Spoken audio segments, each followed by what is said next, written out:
প্রচণ্ড ঝড়ের এক রাতে বেজি একটা গাছের ডাল ধরে ঝুলেছিল। কিছু উত্তাল বাতাসে সে পড়ে যেতে থাকে। কিন্তু তখনই বন্ধু টম বিড়াল বেজিকে বাঁচাতে এগিয়ে আসে। বেজিকে অনেক কষ্টে হাতে ধরে উপরে নিয়ে আসে। ঝড় চলাকালীন বেজিকে নিজের সাথেই রাখে টম।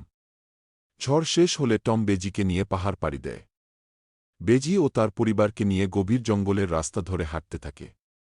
হাঁটতে হাঁটতে তারা এসে পৌঁছায় বন্ধু টম বিড়ালের বাসায়। টম বিড়াল বেজির সেবা যত্ন করে, ফিশ ফ্রাই করে বেজিকে খাওয়ায়।